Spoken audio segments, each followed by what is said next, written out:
Whew, welcome back to the big board. It's, Saturday afternoon. And let's look at the response to the Soviet landings here. Pretty interesting. The Soviets get their landing, so at the bottom of a turn, they had their turn, called the landing. They automatically get an initiative the next turn, so they went first. Then the Germans had their response. They started moving forces close in to sort of block off any further movements to the west and north, and then obviously started pulling back some forces as well from the Kerch village, town, whatever you want to call it, and roll for initiative. Not in a position to really do any counterattacking at this point. They really were facing off against some tough guys. They did put some airstrikes in here. They got one successful airstrike here, failed to get that guy. So roll for initiative for the next turn, which is the 12th. And of course, they get it. And so now we've got a completely different situation here where the Germans are getting a back-to-back turn. They, of course, elected to take that back-to-back turn, put an airstrike in on these guys. In fact, that needs to go back. Airstrike on those guys. And that was, let me just move the camera. I'll show you the units that were involved in the combat. Where are we? There we go. So there was this 342 105th Mountain Infantry Unit covering the landing position. We were looking to get these mountain units and some other forces into this hex here to give into the some of these units into this hex here to support that. But we had a number of objectives, right? We wanted to capture this base as the Soviets, or the port as the Soviets, and then also position ourselves to cut off supply to the Germans. Now, did all those things, but we left ourselves a little under protected with one of our landing hexes. So, long story short, the Germans pulled their, given they had the double turn, put their two armored elements together, and because that's a clear hex, they were able to achieve all the bonuses that you get for doing that in combat. It's a doubling of the combat factors, and so that gave them hefty odds, particularly when the unit was DG'd. So I think that ended up being something like a 13-1, but surprisingly enough, or not surprisingly enough, the surprise roll ended up going against the Germans and dropped the odds back down to a 4-1. Nevertheless, with a +2 on the die roll, that gave us just enough to get a DL1, which means this guy dies.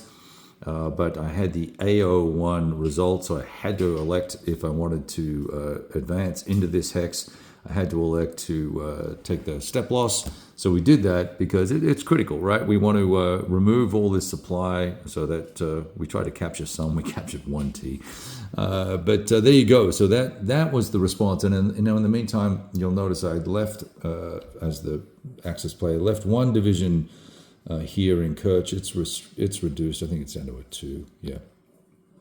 Or taking 2 step losses either way. And so it's at 50% strength, but it'll force these guys to either attack here or have the threat of being and tie up some units here, or it'll have the threat of breaking up the trace supply route for these guys.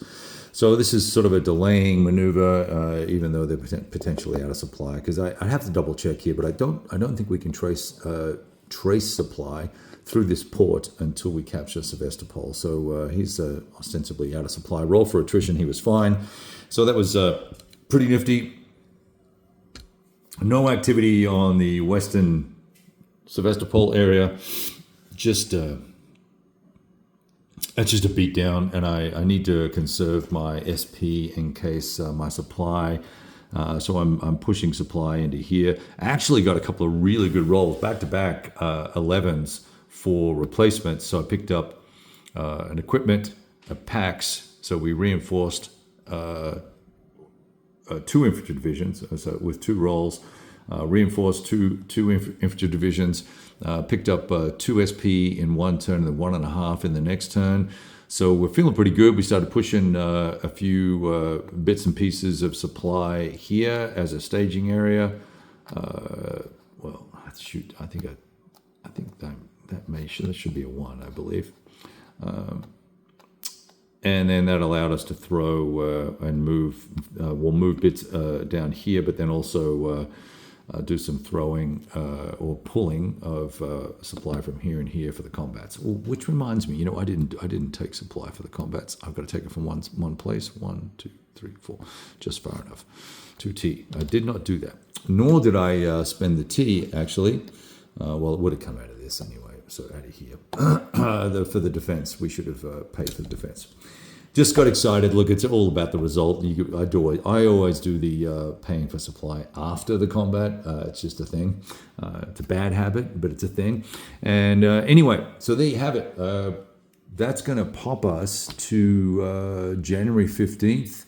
And we're closing in on, well, I think that's 1, 2, 3, 4, 5, 6. That'll be the 7th. So we're almost halfway through the scenario. I think if the Germans can knock out this little pocket here, or at least open up this supply line and limit the damage here, it'll be a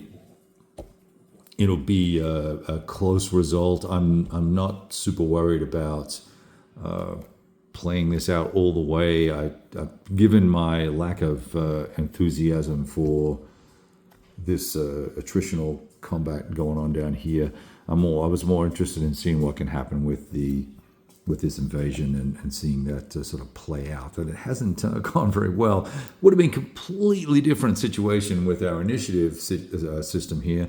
If the Soviets had picked up initiative and then taken the turn, they could have reinforced here. They could have moved over on the right-hand side here through Kerch. Stopped units from pressing in on this here, and stopped this counterattack here. Very aggressive, I guess, typical German counterattack. One thing the Soviets have done is they've cut this railway line.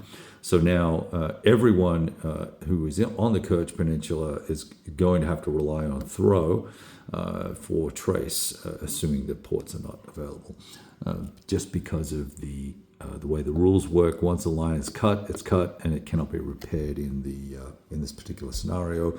And that may actually be module wide for all the scenarios. I'd have to double check that. But interesting, fun, good stuff. Talk to you soon.